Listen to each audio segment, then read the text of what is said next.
আসসালামু আলাইকুম ওয়া রাহমাতুল্লাহ। মামদুদুর রহমান মিজান আছি আপনাদের সাথে। প্রিয় সুধী, আমাদের বিভিন্ন দৈনন্দিন কাজে, বিশেষ করে অনলাইন ক্লাস তৈরিতে, বিভিন্ন প্রেজেন্টেশনে আমাদের কিন্তু কিছু গ্রাফিক্স ইন্টারচেঞ্জ ফরম্যাটের ছবি প্রয়োজন পড়ে। গ্রাফিক্স যেটাকে আমরা GIF বলি, অ্যানিমেশন ছবি যেটা। হ্যাঁ, তো সেটা আমরা যে কোনো ভিডিও থেকে তৈরি করতে পারি, যে কোনো ছবি থেকে তৈরি করতে পারি, বা একাধিক পাওয়ার পয়েন্টের স্লাইড থেকেও তৈরি করা যায়। তো এই কাজগুলো করার জন্য আমরা বিভিন্ন রকমের জটিলতা ফেস করি। আজকে আপনাদেরকে দেখাবো মাইক্রোসফট পাওয়ার পয়েন্ট ব্যবহার করেই এই কাজটি আমরা অতি সহজেই করতে পারি। তো চলুন যাওয়া যাক, দেখি পাওয়ার পয়েন্ট ব্যবহার করে কিভাবে বিভিন্ন রকমের মিডিয়া, সেটা ছবি হোক, ভিডিও হোক বা স্লাইড হোক, সেটি থেকে কিন্তু আপনি GIF তৈরি করতে পারবেন। চলুন দেখা যাক এটি কিভাবে করব।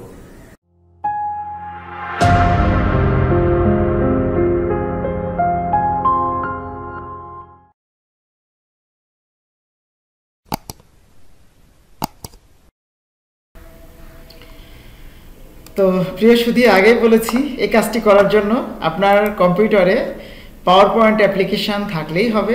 আপনি মাইক্রোসফট পাওয়ার পয়েন্ট ওপেন করবেন। আমি এখানে মাইক্রোসফট পাওয়ার পয়েন্টের 365 ইউজ করছি।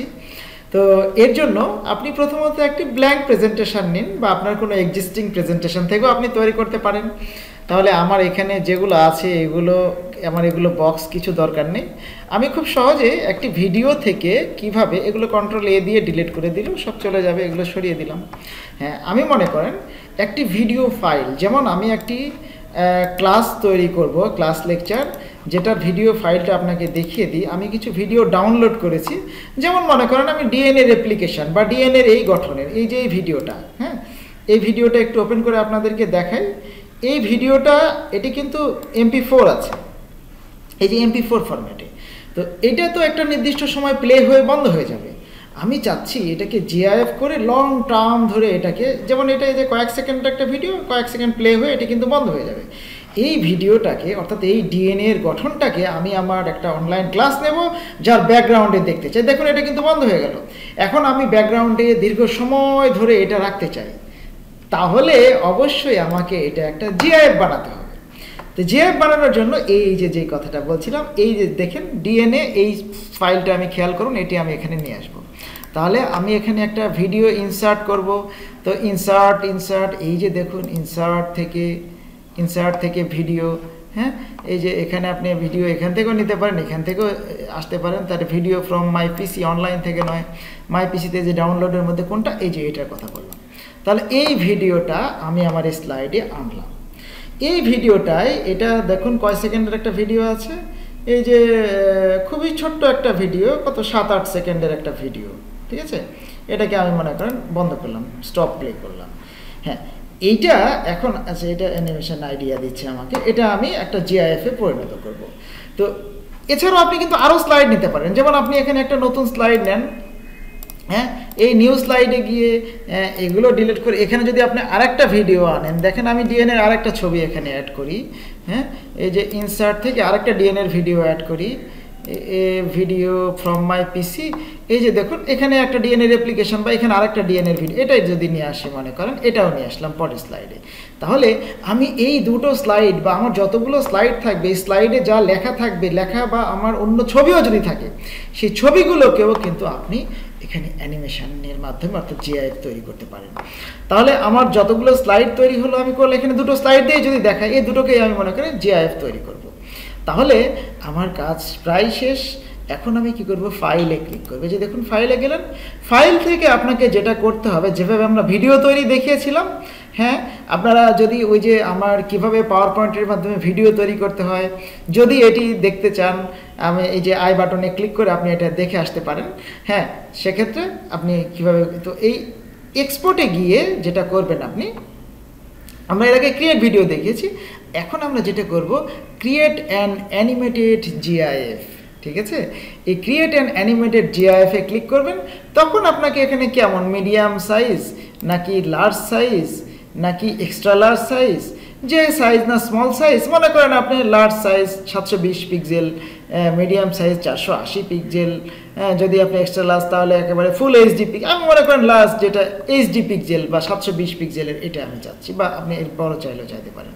তাহলে স্লাইড 1 থেকে 2 পর্যন্ত নাকি আরও কম বেশি স্লাইডের আপনি জিআইএফ করবেন? আমি যেমন 2টো স্লাইড আছে, 2টো স্লাইডই চাচ্ছি। আপনি যদি শুধু একটা করেন তাহলে 1 to 1 এভাবে দিয়ে দিবেন। আমি যেহেতু 2টো চাচ্ছি এটা দিয়ে দিলাম। বা আপনার যদি স্লাইড সংখ্যা আরও বেশি থাকে তাহলে আপনি সবগুলো স্লাইডই চাচ্ছেন, ঠিক আছে? তাহলে প্রতিটা স্লাইডের ক্ষেত্রে কতটুকু মানে ইন্টারভ্যাল থাকবে বা ডিউরেশন কতটুকু হবে সেগুলো এখানে আপনি সেকেন্ড উল্লেখ করে দিতে পারেন। এখন আমি সব শেষ, শুধুমাত্র এই যে দেখুন ক্রিয়েট জিআইএফ এ যখনই ক্লিক করব, দিলাম এই যে ক্রিয়েট জিআইএফ, তখন আমার কোথায় সেভ করতে চাই, ডকুমেন্টে না কোথায়? আচ্ছা ঠিক আছে, আমি ডকুমেন্টে সেভ করতে চাই। তাহলে মনে করেন আমি আমার দিস পিসির ডকুমেন্টের ভিতরে না, আমি ডেস্কটপে দিই, তাহলে আমার খুঁজে পেতে সুবিধা হবে, আপনাদের দেখাতে সুবিধা হবে। আমি ডেস্কটপে এই যে presentation1.gif এই নামে একটি জিআইএফ ফাইল তৈরি করতে চাই। সেভ দেওয়ার সাথে সাথে কিন্তু আমার দেখুন এই যে PowerPoint is saving C user document মানে ডেস্কটপের উপরে আমার কিন্তু এই জিআইএফটা তৈরি করছে পাওয়ার পয়েন্ট। এই যে কতটুকু অগ্রগতি হয়েছে, এই যে এখানে আপনার এই যে এই বারে আপনি দেখতে পাচ্ছেন কাজ চলছে। তো এটা শেষ হয়ে যাক, খুব বেশি সময় লাগবে না, তারপরে আমি আপনাদেরকে আবারও দেখাচ্ছি, এটা প্লে করে বা জিআইএফটা ওপেন করে আপনাদেরকে দেখাবো আসলে এটা কেমন হলো। ঠিক আছে, একটু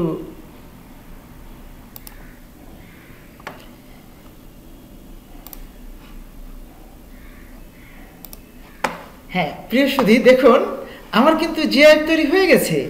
এখন আমি এইটাকে এই পাওয়ার পয়েন্টটাকে মিনিমাইজ করে রাখি, রেখে আপনাদেরকে দেখাই জিআইএফটা আমার এই যে ডেস্কটপে, এই যে দেখুন presentation1 জিআইএফ যে নামটা। আচ্ছা এটা ওপেন করি,